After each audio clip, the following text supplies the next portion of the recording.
Welcome to r/Tales from Tech Support, where we get to have a little chuckle at the technologically disadvantaged. Like me. I'm Uncle Reddit, and have I got a story for you. Welcome back, everybody. Sorry I didn't get a video out yesterday morning. I was down most of the weekend with some pains under my rib cage and up and about, but not 100%, but I feel the need to do some stories. Sorry about the cat cam. Our network's being glitchy right now. But anyway, I feel like I need to read some stories for me, for you, for all of us. And since I mentioned it, yeah, the pain most likely is going to be Uncle Reddit's going to have his gallbladder taken out. But we'll find out sometime this week. I'll go and get a ultrasound and some esophageal something or other. I'm a carpenter. What do I know? Let's read some stories. The cup holder joke. This story dates back to when I first started working tech support in the late 90s.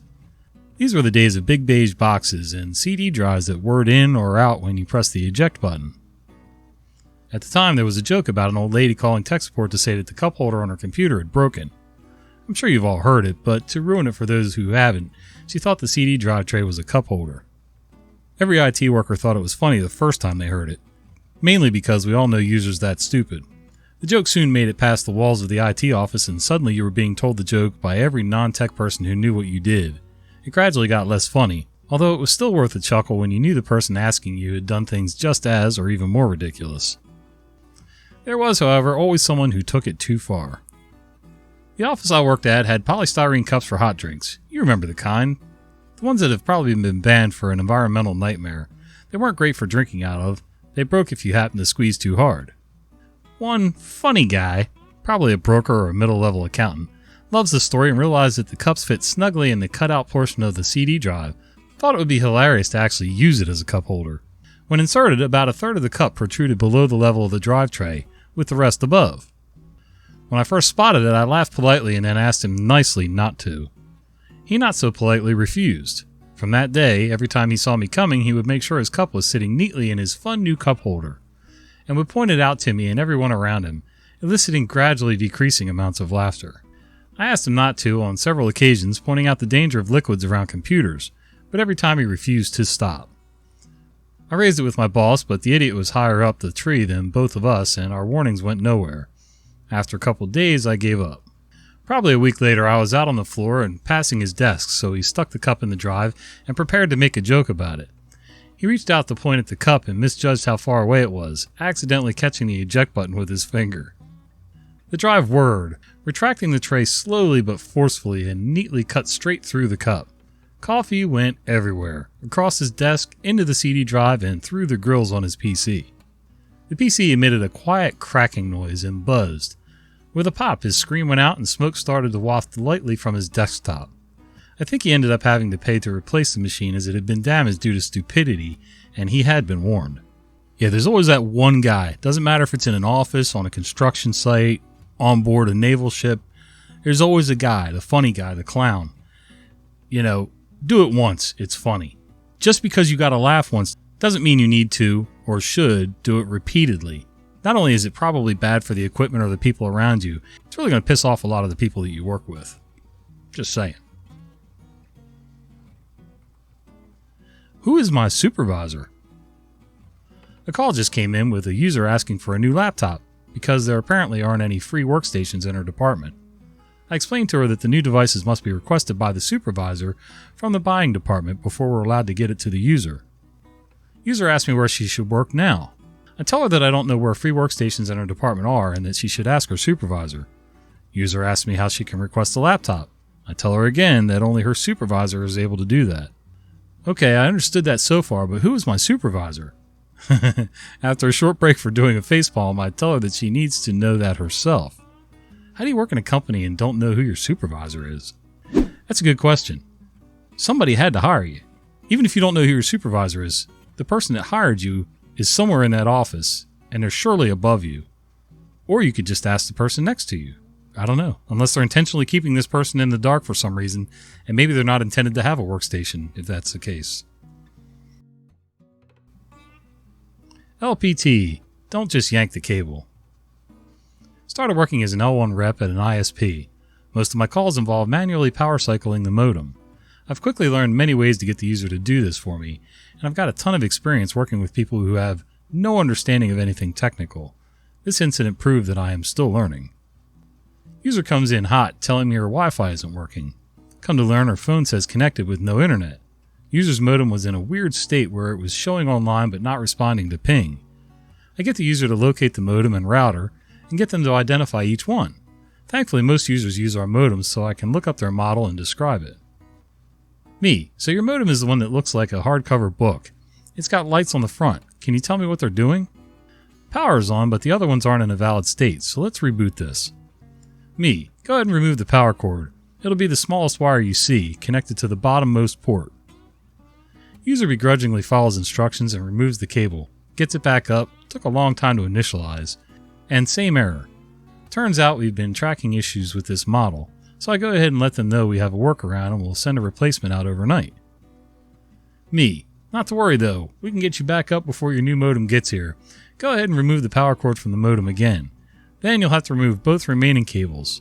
The top one marked coax spins off and you'll need to squeeze the latch on the one that looks like a fat phone cord. Let me know when you're all disconnected, or if you need any help.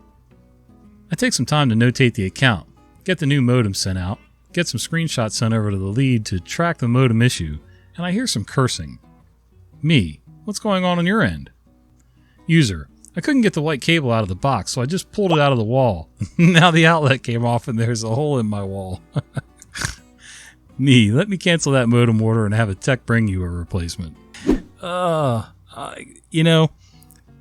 guess there's people that have never encountered having to screw in and unscrew coax cables for their TVs or cable boxes or whatever, but if he told you that that particular cord had to be unscrewed, why would you think it's different when you look at it on the other end? I mean, it's obvious that it's screwed in.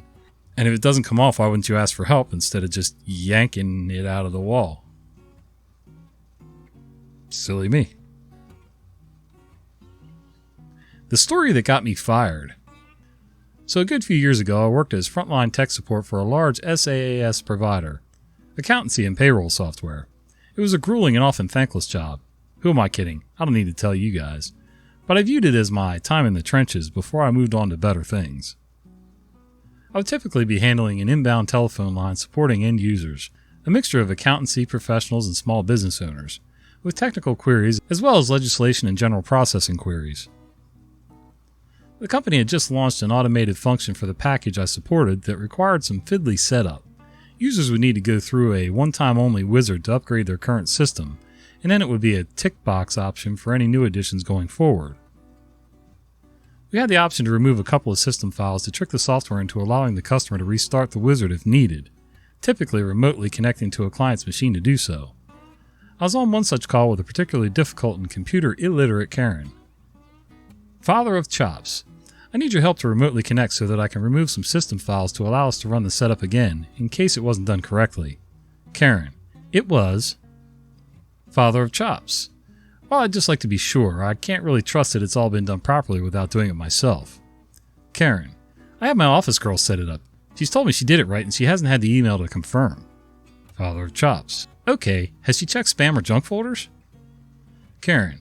No, I trust her when she says she's done it right. Father of chops. Okay, I understand that, but unfortunately I don't. And I want to just check it out myself to be sure. Karen, you don't what?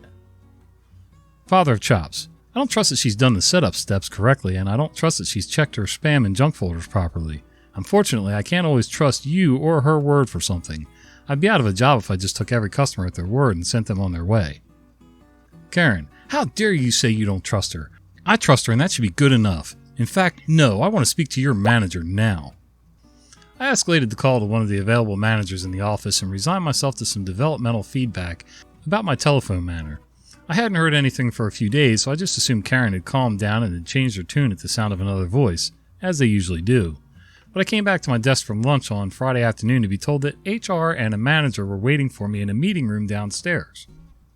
30 minutes later, I was in my car on the way to a solicitor with a letter without prejudice on my passenger seat. 2 weeks later, I had handed my notice in effective immediately and was unemployed. The company were making some pretty public redundancies at that time, and my solicitor advised to just let future jobs think I took an early opportunity for redundancy. Best effing thing to ever happen to me. Yeah, honestly, that probably was the best thing to ever happen. You know, people are people. You can only finesse some of those end users so much before you get to a breaking point, honestly. Some people I know can handle it for years on end and they don't even flinch. Part of it's because they really don't care. Seems that people who care more about their job tend to get frustrated faster and burn out on the job a lot easier, so. And that goes for any industry, really. Yeah, good for you. Hopefully you got something way better. Shut up. Last Thursday I had phone duty, like I have had the last 2 years. Thanks, Corona. It rang and a user said that she was having difficulties installing a program on her computer. She put the phone on speaker and the tech from the company that makes the program started speaking. He started describing what the issue was and wanted somebody to come over immediately. I told him that wasn't possible, which made him very angry. It would cost my workplace $2,000 DKR per hour to have him over, and if it wasn't solved today, he wouldn't be able to come for the next 2 months. All of this was said with a louder and louder voice until he was practically shouting. Getting a word in was not an option. I ended up telling him to shut up, which pissed him off even more. Now he was literally shouting at me to stop and watch my language. Not sure what the proper term is. Speak nicely? Tal ordenlijkt in Danish? I don't know if I said any of that right. Likewise, I said. His voice got louder and he screamed that he didn't swear at me. No, but you screamed. If we could agree on that. Every time I started replying, he kept saying, "Can we agree on that?" So I hung up on him. A couple minutes later, I had set the phone on not ready. A colleague sent me a message in the phone system that she had called again. Oh, it's a she. A colleague sent me a message in the phone system that she had called again and asked to talk to me. First thing she said was an apology for his behavior. Wait, we went from she to his. Well, mine wasn't too nice either, so I also apologized, and we tried to get the issue fixed. I couldn't, but I opened the ticket and said to her that I would call her today after talking with some colleagues. I couldn't get a hold of them, so I had to escalate the ticket. Before I did that, I called her and told her so. Both calls ended up with everybody in good moods. First time I ever told anybody to shut up and hung up on anybody. Lol. Yeah, in most cases that's going to be bad form, but as far as keeping your job goes. But you know, sometimes, first, you've got to get their attention. Then things can usually proceed as long as everybody tones it down and starts being reasonable. Do you have a recent backup? Setup. Assisting a customer to install updates of our software on their PC. We don't typically have issues with our updates, but just in case, we always make sure they have a recent update before continuing so we can restore it if necessary. This particular customer is a very small business, so our software is directly installed on their work PC. So on to the story. Me. Do you have a recent backup? Customer. Yes, it's set to back up automatically every night. Me. Do you know how to access that backup to restore your data? Customer. It's been backing up every night for over 2 years, but we've never had to restore, so no. I have no idea how to do that, and the person who set it up is no longer available. Me. Muting the phone, sighing, and unmuting. I'll just make a backup of your PC. I also explained that it would be a really good idea to contact their IT person to make sure that their backup process is working, and they could restore their data in case of a major disaster. Yeah, that's not too uncommon. There's so many people, and honestly, I'm kind of one of them too, you know? I know just enough tech to be dangerous. Same with auto mechanics and child rearing. You know, you make your machine work for what you need it to do on a daily basis with some maintenance, and it was set to back up, but if you don't need it for over 2 years, you know, out of sight, out of mind, you tend to forget those kind of things, so I kind of get it. I try not to be that careless anymore because I have a lot of media files that I need and things like that, and program files that are set just the way I want them. So if I can restore them, especially things that have certain settings, so I don't have to spend days setting certain things up, that's always better. All right, guys, as always, I hope you enjoyed these stories. And until I see the doctor next, we should be on a regular schedule again. Unless anything flares up, I'll let you guys know. Until then, if you liked the video, give us a like. If you didn't like the video, give us a like anyway. All right, guys, see ya.